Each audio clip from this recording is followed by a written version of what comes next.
University engineering course সলিউশনে RS friends একাডেমির পক্ষ থেকে আপনাদের সকলকে জানাই স্বাগতম।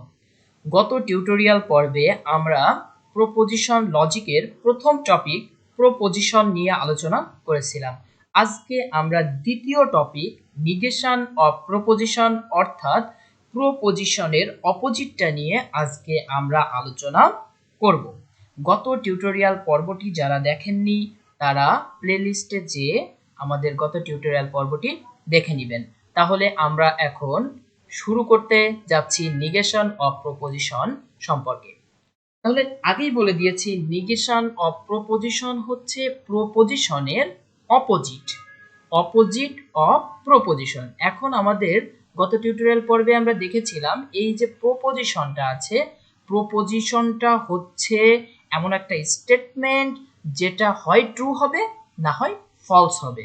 তাহলে নিগেশন অফ প্রপোজিশন যদি অপোজিট হয় তাহলে আমরা দেখব negation of proposition is the opposite of proposition. এখন প্রপোজিশনটা যদি আমরা এখানে একটু হাইলাইট করব যে অপোজিট অফ প্রপোজিশন অর্থাৎ আমরা গত টিউটোরিয়াল পর্বেই দেখে এসেছিলাম যে প্রপোজিশনটা হচ্ছে হয় ট্রু হবে অথবা ফলস হবে। এখন অপোজিট অফ প্রপোজিশন যদি হয় তাহলে যেখানে আমরা ট্রু হচ্ছিল সেটা হবে ফলস, আর যেখানে ফলস হচ্ছে সেখানে হয়ে যাবে ট্রু। তাই আমরা এটার জন্য দিছে যে ইফ যদি প্রপোজিশন ইজ ট্রু হয়, প্রপোজিশন আমরা জানি যে প্রপোজিশন ট্রু আর ফলস হতে পারে, তাহলে ট্রু যদি হয়ে যাবে নিগেশন অফ প্রপোজিশন হবে তার উল্টাটা ফলস। আবার যদি প্রপোজিশন ফলস হয়ে যায় নিগেশন অফ প্রপোজিশন হবে ট্রু। আমরা তাই লিখে দিয়েছি যদি প্রপোজিশন ট্রু হয় তবে নিগেশন অফ প্রপোজিশন হবে ফলস, আবার যদি প্রপোজিশন ফলস হয় তবে নিগেশন অফ প্রপোজিশন হচ্ছে ট্রু হবে। এখন নিগেশন অফ প্রপোজিশন এবং প্রপোজিশনের ভিতরে আমরা কিভাবে আইডেন্টিফাই করব এবং কিভাবে আমরা লিখব, দুইটাই তো প্রপোজিশন আছে।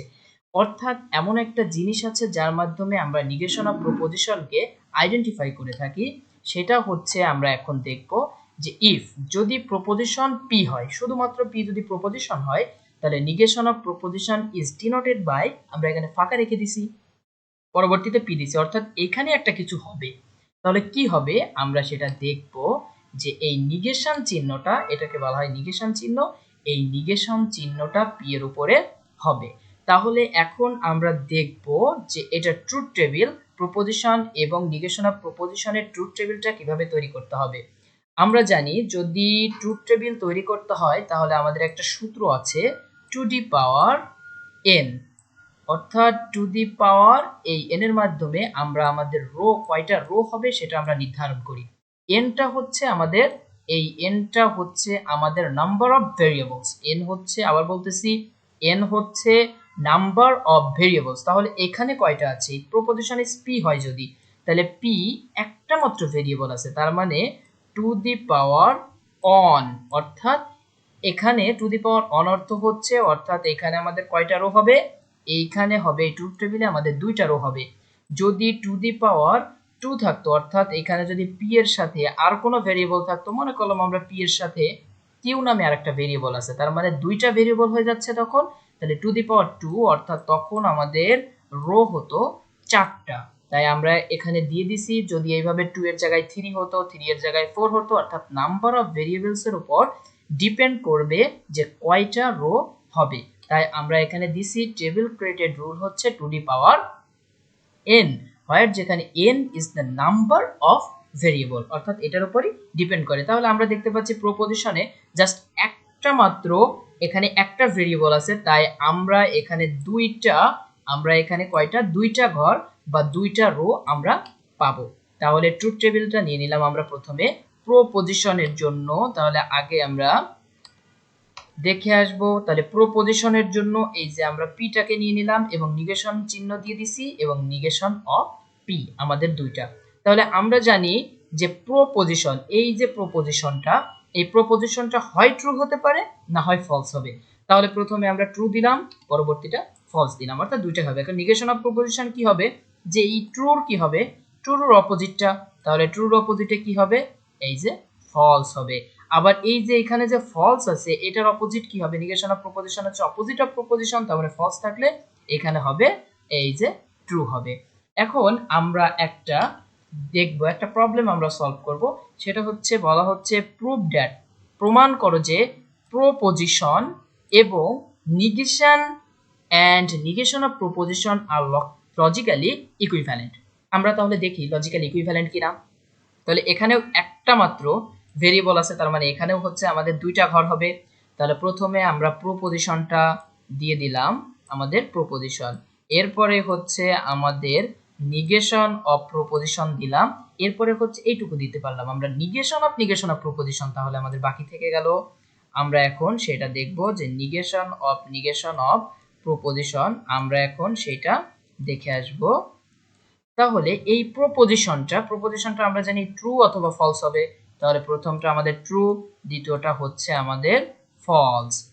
এখন আমরা দেখব যে নিগেশন অফ প্রপোজিশনটা কি হবে, এই প্রপোজিশনেরই বিপরীতটা। তার মানে হচ্ছে ট্রু আছে যেহেতু এখানে হবে আমাদের ফলস, আর এখানে যেহেতু ফলস আছে তার মানে এখানে হবে আমাদের ট্রু। আবার নিগেশন অফ প্রপোজিশন, এই যে এইটাতে আমরা দেখি, তাহলে এই নিগেশন অফ প্রপোজিশনের উপরে আরেকটা নিগেশন, তার মানে হচ্ছে এইখানে যদি ফলস থাকে এইটার উল্টাটা হবে। তাহলে ফলস যেহেতু আছে এইখানে হবে আমাদের ট্রু, আর এখানে যেহেতু ট্রু আছে তার মানে এইখানটাতে হবে আমাদের ফলস। এখন আমরা যদি লক্ষ্য করি যে প্রপোজিশনে আছে প্রথমটাই ট্রু, নিগেশন অফ প্রপোজিশনেও আছে ট্রু, এখানে প্রপোজিশনে আছে ফলস, এখানে নিগেশন অফ প্রপোজিশনেও আছে ফলস। অর্থাৎ এই প্রপোজিশন এবং নিগেশন অফ প্রপোজিশন আমরা দেখতে পাচ্ছি সেম। অর্থাৎ আমরা প্রমাণ করে ফেললাম যে প্রপোজিশন এবং নিগেশন অফ প্রপোজিশন আর লজিক্যালি ইকুইভ্যালেন্ট। আমরা আমি আশা করব যে আমাদের এই টিউটোরিয়ালেই নিগেশন অফ প্রপোজিশনের সমস্ত কিছু আপনাদের সলভ হয়ে গিয়েছে। যদি কোনো প্রবলেম থেকে থাকে আপনারা কমেন্ট বক্সে জানাবেন, আমরা অবশ্যই চেষ্টা করব আপনাদের প্রতিটা কমেন্টের অ্যান্সার দেওয়ার জন্য এবং পরবর্তীতে আবার ভিডিও তৈরি করার জন্য। এবং আপনারা যারা এই ভিডিওগুলো দেখছেন আপনাদের কাছে অনুরোধ থাকবে আপনারা আমাদের চ্যানেলটি সাবস্ক্রাইব করবেন এবং আমাদের পূর্ববর্তী যে ভিডিওগুলো রয়েছে আপনারা সিরিয়াল অনুযায়ী পার্ট বাই পার্ট দেখবেন, তাহলে আপনারা খুব সুন্দরভাবে ডিসক্রিট ম্যাথমেটিক্স সাবজেক্টটি ভালোভাবে শেষ করতে